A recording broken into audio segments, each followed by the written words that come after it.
नमस्कार दोस्तों and welcome to my channel Dam Engineering. तो आज के इस वीडियो में हम डिस्कस करने वाले हैं एसक्यूएल का ये question. So in SQL relations can contain null values and comparisons with null values are treated as unknown. ठीक है, तो इसका मतलब क्या हुआ कि नल वैल्यू के साथ जो भी आएगा, ग्रेटर देन सिंबल हो सकता है, लेस देन सिंबल हो सकता है, ग्रेटर देन इक्वल टू हो सकता है, इक्वल टू सिंबल हो सकता है, नॉट इक्वल टू सिंबल हो सकता है, ठीक है, एंड हो सकता है और हो सकता है। ये सारे के सारे जो ऑपरेशंस है, जो ये सारे हम जब नल वैल्यू के साथ करेंगे तो हमारा जो आंसर है वो अननोन आता है। ठीक है, अब एक छोटी सी बात बताना चाहता हूँ कि जब हम काउंट करते हैं, जब काउंट स्टार करते हैं तो नल वैल्यूज काउंट होती है। ठीक है, बट जब हम काउंट कॉलम करते हैं तब नहीं होती। ठीक है, वैसे ही अगर सम है या फिर बाकी कोई भी एग्रीगेट फंक्शन हो तो मोर और लेस जो आंसर है वो नल ही आता है, मतलब नल नहीं आता, अननोन आता है। ठीक है, अननोन आता है। तो द पॉइंट इज कि नल वैल्यूज को अलग से डील करने का एसक्यूएल में मैकेनिज्म होता है। ठीक है, तो वो मैकेनिज्म जनरली अननोन वैल्यू देता है कि नल के साथ कोई ऑपरेशन अगर हो गया तो the answer should be unknown. Okay, so it is not zero, it is not, null is by the way not zero, ये तो पता ही होगा कि null is the absence of a value. So null is not zero.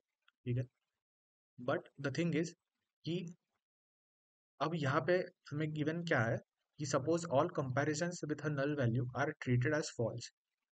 Okay, तो generally false नहीं होता, but ऐसे अज्यूम करते हैं कि जो ऑपरेशन है वो नल वैल्यू के साथ जो किया हुआ ऑपरेशन है वो हमेशा फॉल्स ही देगा। ठीक है, तो उस केस में क्या हो सकता है? So which of the following pairs is not equivalent.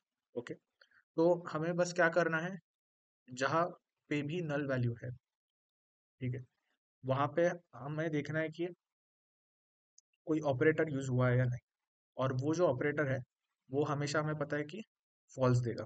ठीक है, फॉर एग्जाम्पल अगर हम मान ले कि x एक नल वैल्यू है, ठीक है, तो नल इक्वल टू 5, इसका मतलब क्या है, ये जो LHS है x equal to 5, this will be false because equal to आ गया ना, तो x इक्वल टू 5 ये फॉल्स ही देगा।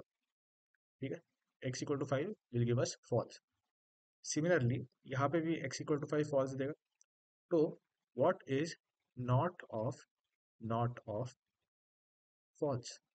So the answer is this becomes true and this again becomes false, right? So RHS में भी, या फिर RHS तो नहीं कह सकते क्योंकि इक्वेशन नहीं है, बट राइट हैंड पे जो है दैट इज फॉल्स, एंड यहाँ पे जो x equal to 5 left hand पे है that is also false. This means कि ये इक्विवेलेंट है एक दूसरे के। ठीक है, यहाँ पे देखते हैं x इक्वल टू 5 फिर से आ गया है तो ये फॉल्स ही होगा। ठीक, इक्वल टू जब हम करते हैं नल वैल्यू के साथ that will give us false, and x is greater than 4 is also false, x is less than 6 is also false, and false and false is false, so that is also false. So in the end यहाँ पे भी हमें मिलेगा false। ठीक है, next is x not equal to 5। अब x not equal to 5 जो है that will give us false। ठीक है, that will give us false, ये बहुत इंपॉर्टेंट है। ठीक है, नॉट इक्वल टू भी हमें false ही देगा, ऐसा नहीं कि नॉट इक्वल टू हमें ट्रू देगा बीच में से, नहीं, इक्वल टू हो नॉट इक्वल टू दोनों false देंगे। x इक्वल टू 5 भी false है, x नॉट इक्वल टू 5 भी false है। ठीक है, कोई भी operation with null value will give us false. Similarly, x equal to 5 is false and not of false is true.